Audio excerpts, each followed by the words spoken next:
I just got back from seeing the Demon Slayer Mugen Train movie wearing the same attire as I am right now, and it was a bit embarrassing because I was kind of the only one. But never mind that. You're here for my review of Demon Slayer Shippuden Birth by Sleep. Now, for context, the movie starts off exactly where the anime left off, considering that this is a canon movie, meaning that this series counts this as a part of its own. Like, you have to watch the movie in order to continue this series, because, well, it's canon. I don't exactly know how to explain that too much. Important stuff happens, and you need to watch it, because it will be integrated into the actual series. Unlike a lot of One Piece movies where they're kind of just one-offs and then it brings you back in. Nothing really vital happens in the movie that counts towards the series itself. And I know I talk about One Piece a lot. I mean, like, One Piece is just a great example. It runs so long for a reason. Anyways, being a canon movie, meaning that it's a part of the series, we start off exactly where we left off, which I'm literally just going in circles, saying the same thing in my sentences. And the boys are boarding the train, and they are here to join Rengoku on their mission to find the demons on the train that have been taking people for quite a long time. Now, Tanjiro kind of has his own personal agenda. He wants to talk to Rengoku about his flame style that he used in the end of the series, while the boys are there just for the mission. The villain is a controller of dreams, and the technique that he uses is he puts people asleep, and then they kill the people in their sleep by destroying their spirit. Yeah. So that happens, and there's actually like a lot of times where I'm like, wow. I feel Kingdom Hearts coming along.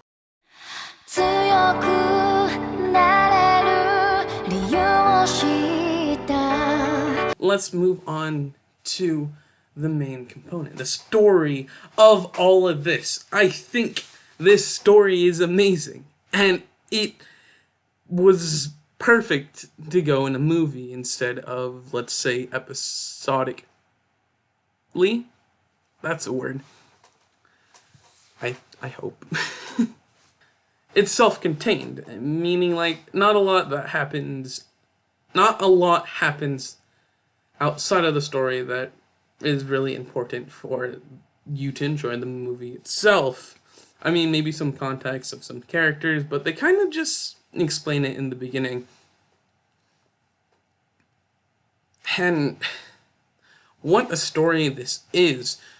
A lot of what it is a lot of self-struggle between Tanjiro, actually. And I think it's a focus on Tanjiro out of everyone else. I mean, of course, there's Rengoku, and we have Inosuke, Zenitsu, and of course, lovely Nezuko, who's had the most lines I've ever heard of from her out of the entire series, which, well, I mean, all she is saying is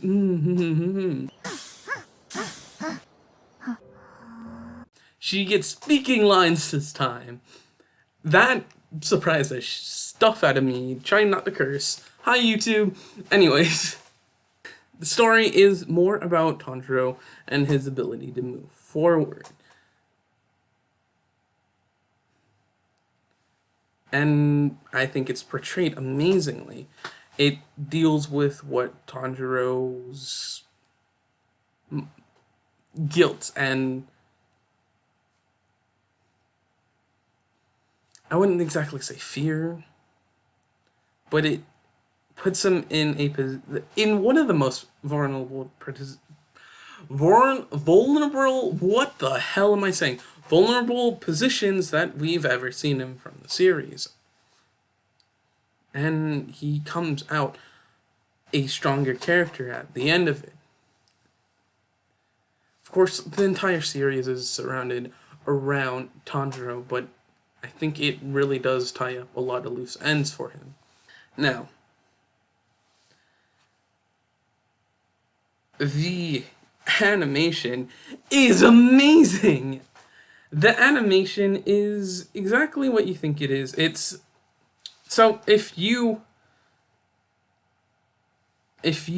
seen the Tanjiro scene, the one with the fire, right? Just imagine that, but in the entirety of the movie, because that's all you see. And it's beautiful. It's so beautiful. And except for like one part where like I get that they do have to use CGI sometimes, right? But they have this one specific part, I'm pretty sure if you watch the movie you'll see it, where they use CGI for a little bit, and I was sitting there like, why? There's like 3 frames here. Why are you using CGI? But I mean, I'm not an animator. Actually, I did take animation. Animation's hard, all right? Give them a break. Let them use CGI. And actually, there's a lot of spotlight on Inosuke this time. He gets a lot, because in the anime, the first season, we only get to see Inosuke use one technique, and that wasn't even truly a real technique, or at least fighting technique. He uses it as a sensory one. This time, oh boy, does he go in! Amazing. And Zenitsu, of course. And Rengoku's parts. Oh my god.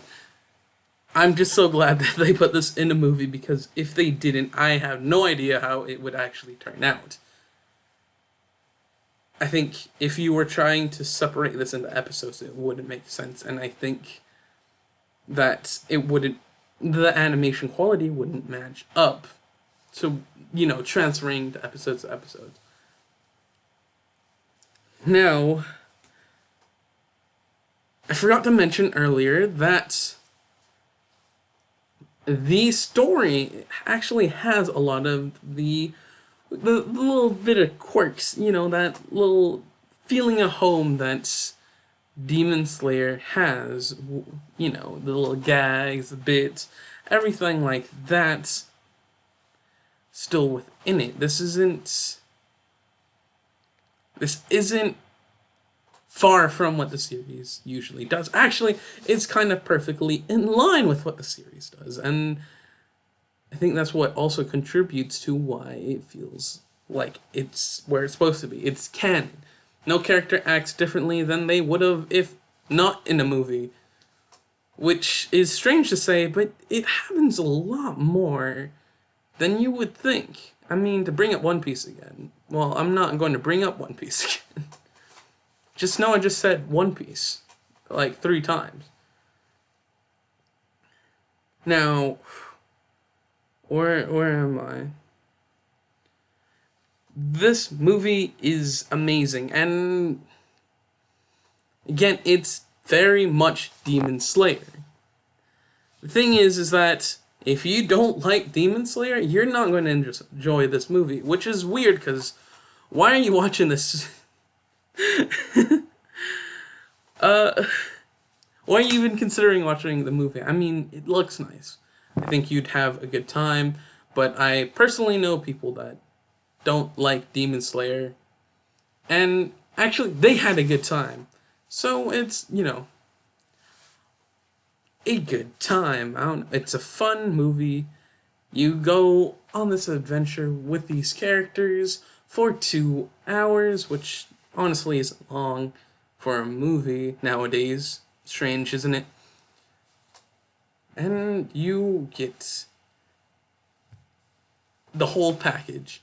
And I've tried to keep this as spoiler-free as possible, explaining some things that are made clear at the beginning of the movie. Now, that is my review of this amazing movie. Go see it. Go have fun. Let's talk. Because I think after I make this video, I'm going to make, like, an afterthought video. Because, yeah, it's a good movie. Okay, bye-bye.